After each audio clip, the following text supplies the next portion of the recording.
Je m'appelle Stéphanie, j'ai 46 ans. Quand j'ai appris mon cancer, j'en avais 44.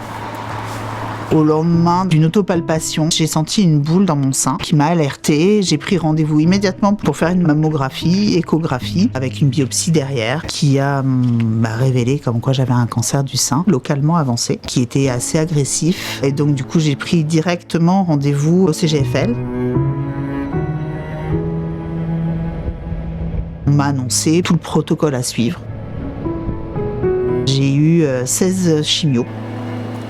La deuxième, c'est celle qui va me faire perdre mes cheveux en totalité. La sensation dans le crâne, c'est extrêmement douloureux. On se sent comme dans un étau. Et en fait, de se raser la tête, c'est une libération.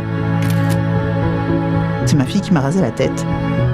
C'est une étape, mais jamais se laisser aller, prendre toujours soin de soi, c'est important. C'est ce qui permet de rester dans la normalité et puis les pieds sur terre. Et ça, c'est mon oncologue qui me l'a fait comprendre.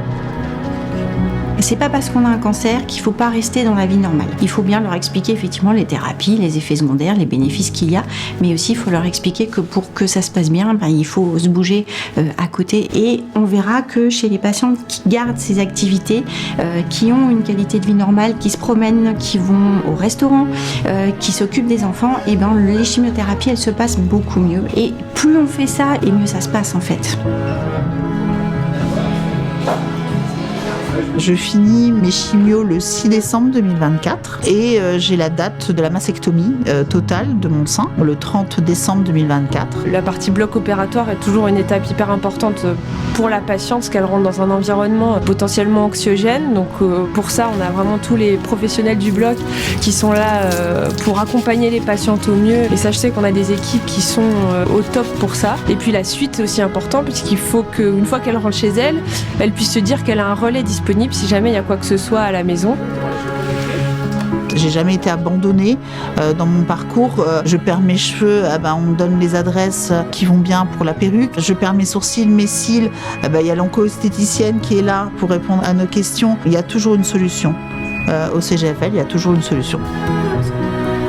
On doit rester aux côtés de nos patients, c'est extrêmement important et il faut absolument qu'on garde ce côté humain-là ici. Moi, je suis venue ici il y a 15 ans pour ça. Demain, à chaque fois qu'on fait une injection, vous avez... C'est des liens qui se créent et qui sont au-delà du médical en fait. J'ai pas eu l'impression d'être une patiente. Au niveau humain, ils m'ont tellement apporté. De la secrétaire d'accueil au brancardier qui va accompagner la patiente au bloc, tout le monde va vraiment dans le même sens et reste dans un côté hyper humain. C'est pour ça que moi je suis très fière de travailler ici. La suite là, je suis très contente parce que le dernier rendez-vous chez l'oncologue, elle m'a annoncé que je vais pouvoir retirer ma chambre implantable et puis après on envisagera la reconstruction définitive.